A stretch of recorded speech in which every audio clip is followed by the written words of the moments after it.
Bonsoir, votre rendez-vous quotidien. On vous répond, consacré aujourd'hui aux addictions aux jeux d'argent. Comment s'en sortir? Jeux de course, casino, paris sportifs, tickets à gratter, loto. À quel moment ça devient dangereux quand on apprend que le premier trimestre 2024 est marqué par une progression de 7,2% du chiffre d'affaires par rapport à la même période en 2023 selon la Française des Jeux? Alors, quelles sont les aides apportées? Élément de réponse après avoir scanné le QR code que vous allez voir à l'antenne. Vous le voyez, vous le scannez, vous posez des questions sur des thèmes qui vous concernent. Nous y répondrons dans les prochaines émissions. Mais pour le moment, place à mon invité, Stéphane Dehoul. Bonsoir. Merci d'avoir accepté notre invitation. Merci à vous. Vous êtes psychologue.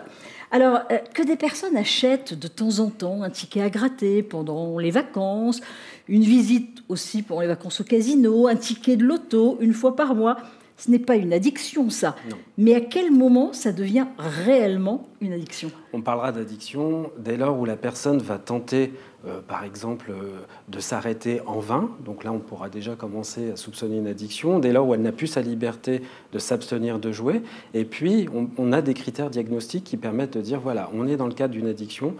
Par exemple, le besoin de jouer avec des sommes croissantes pour ressentir toujours l'excitation du début. L'idée de devoir se refaire, c'est-à-dire de ne pas accepter de perdre l'argent. Voilà, il y a des critères comme ça qui permettent de définir si on est dans l'addiction ou pas. Est-ce que c'est une maladie?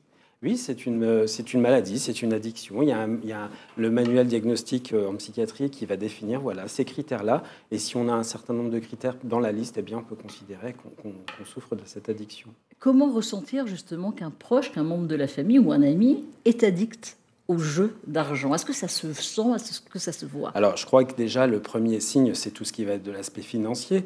Les comptes bancaires, les demandes d'argent, les crédits qui peuvent être faits. Ça, on ne les voit pas toujours. On ne les voit pas toujours. Voilà, et ouais. après, on peut ressentir chez la personne parfois une irritabilité, un désarroi, un repli sur soi qui peut... Voilà. Et puis l'utilisation du téléphone aussi, parce que maintenant, les jeux se font beaucoup en ligne. Et on peut aussi regarder s'il se passe des choses un peu étranges, si on a tendance à retourner son téléphone, enfin des choses comme ça. Mais c'est plutôt l'aspect financier qui va quand même alerter de prime abord. Si on a un doute pour un proche, que doit-on faire pour l'aider? La première chose, c'est essayer de ne pas le culpabiliser, ouais. D'essayer d'être dans de la tolérance, même si c'est toujours difficile, parce que l'entourage est impacté par ce qui se passe, a peur. Ne pas juger et puis proposer d'accompagner la personne, lui expliquer que voilà, il y a des démarches à faire, il y a du soin, il y a des possibilités, mais surtout sans être dans le jugement, parce que ce sont des personnes qui culpabilisent énormément, qui ont honte de leur pratique, mais qui n'arrivent pas à s'en sortir. C'est ce que vous faites lors de vos séances, ne pas les culpabiliser. Ah oui. Et comment se forme justement une séance? Comment ça? Les premières séances, elles vont être faites pour faire un peu un état des lieux de la pratique du jeu, comment on joue, depuis quand, à quel jeu on joue, de quelle façon, est-ce qu'on a des croyances par rapport au jeu, etc. Et puis ensuite, on va essayer de mettre en place alors, des choses très concrètes, par exemple au niveau bancaire. Est-ce qu'il faut limiter sa carte bancaire, voire la rendre dans certains cas? Est-ce qu'il faut en parler à son entourage? Et puis travailler sur de la réduction des risques. Si on voit que la personne n'arrive pas à s'arrêter de jouer, qu'est-ce qu'elle peut mettre en place pour limiter les dégâts financiers par rapport à sa pratique? Et puis vous voyez que les chiffres, 7,2% de plus sur le premier trimestre 2024 par rapport à l'année dernière, premier trimestre 2023, selon la Française des Jeux, c'est énorme. Oui, c'est énorme. Et moi, je vois au bureau, bon, j'ai toujours eu beaucoup de patients joueurs excessifs ou compulsifs, mais on se rend compte aussi que les jeunes sont de plus en plus impactés par cette pratique. Avec les paris sportifs. Exactement. Aussi. Et puis, les jeux ne vont pas toucher les mêmes typologies de personnes. En fait. Alors, une question d'une téléspectatrice, d'un téléspectateur qui s'appelle Louis, qui habite Langres, en Haute-Marne, et qui demande « L'addiction peut-elle se soigner à vie sans risque de rechute ?» Alors, merci Louis pour votre question. Est-ce que ça peut vraiment se soigner? Quelles que soient les addictions, dès lors où on a eu cette fragilité qui s'est ouverte, il y a toujours un risque de rechute. Et ça, c'est quelque chose qu'il faut travailler en thérapie, parce que à un moment donné, on avance dans la thérapie et puis on se dit bon ben voilà, c'est quelque chose qui est derrière moi. Non, il faut travailler le risque de rechute, la prévention de la rechute. Qu'est-ce qu'on fait? Quels sont les signes qui vont faire que j'ai envie de rejouer? Est-ce que dans ces moments-là, je peux en parler? Est-ce que je retourne voir mon psy, etc. Est-ce que vous leur demandez d'arrêter progressivement ou alors d'un coup? Pour cette addiction-là, j'ai plutôt tendance à leur demander d'arrêter d'un coup. Parce que on voit bien qu'on ne peut pas être... Le contrôle est très compliqué dans cette addiction. Et il faut déjà stopper l'hémorragie financière, familiale, professionnelle.